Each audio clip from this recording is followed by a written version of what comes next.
Hello everyone, welcome back to my YouTube channel. तो आज इस वीडियो से हम एक नए सेगमेंट की शुरुआत करने जा रहे हैं जो कि काफ़ी हेल्पफुल हो सकता है स्टूडेंट्स के लिए जो किसी भी एग्ज़ाम की तैयारी कर रहे हैं, राइट।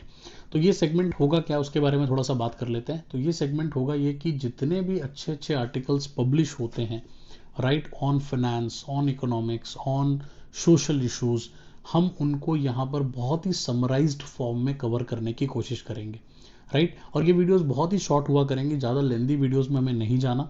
बहुत ही समराइज्ड फॉर्म में मैं आपको 4 से 5 मिनट में आपको ये सारा कवर करने की कोशिश करूँगा। Plus at the same time आप इसके थ्रू अपना डाटा भी अपडेट कर सकते हो, क्योंकि ये सारे आर्टिकल्स जो हैं अच्छे अच्छे न्यूज़पेपर में पब्लिश हो रहे हैं और इनको मैं रेगुलरली पढ़ता था पहले, बट अब मेरा मन किया कि इनको मैं आपके साथ शेयर भी करूं। तो मुझे लगता है और ये काफ़ी हेल्पफुल भी हो सकता है, राइट। और इसमें हम आगे चल के पीआईबी भी कवर, पीआईबी में कुछ अच्छा पब्लिश होगा तो वो भी कवर करेंगे, तो पीआईबी भी कवर कर सकते हैं और जितने भी न्यूज़पेपर के अच्छे अच्छे आर्टिकल्स आ रहे हैं उनको भी कवर करने की कोशिश करेंगे। तो ये हमारा जो फर्स्ट आर्टिकल है जो हम यहाँ पे कवर कर रहे हैं, दैट इज़ जो बिजनेस लाइन में पब्लिश हुआ था, ठीक है। 15 अक्टूबर को ये आर्टिकल आया था and that article is digital रूपी कैन कैटलाइज द इकोनॉमी। तो मैंने इसको समराइज किया है बहुत ही सिंपल शब्दों में, जिससे आपको समझने में बहुत आसानी होगी, राइट। Let's begin.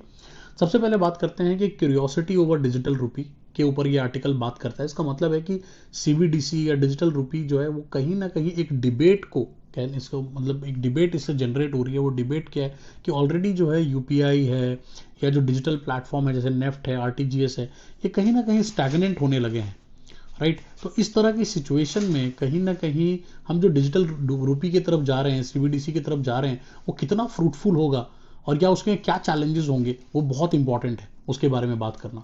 अगर हम ग्लोबल ट्रेंड्स की बात करें सीबीडीसी में, तो ऑलरेडी 130 कंट्रीज सीबीडीसी को एक्सप्लोर कर रही है, जिसमें से कि 19 of the G20 Nations, G20 में से जो 19 नेशंस हैं वो ऑलरेडी एडवांस स्टेजेस पे पहुंच चुके हैं, राइट।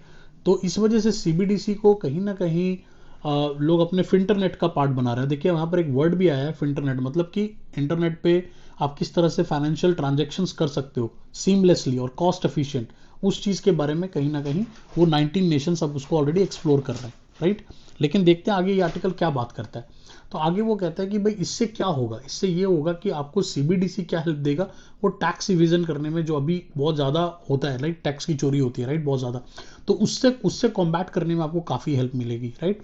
और इससे आप क्योंकि जितने भी ट्रांजेक्शन्स होंगे वो कहीं ना कहीं ट्रेसेबल हो जाएंगे, ठीक है। और उससे कहीं ना कहीं जो अभी जो अपना इंडिया का टैक्स बेस है जो कि काफ़ी अभी छोटा है, वो टैक्स बेस काफ़ी बड़ा हो जाएगा, राइट। प्लस इससे ट्रांसपेरेंसी भी आएगी, ठीक है। इंडिया का टैक्स टू जीडीपी रेशियो जो है वो कहीं ना कहीं हम मतलब एक्सपेक्ट करते हैं कि 4% तक बढ़ सकता है, इंक्रीज हो सकता है, राइट।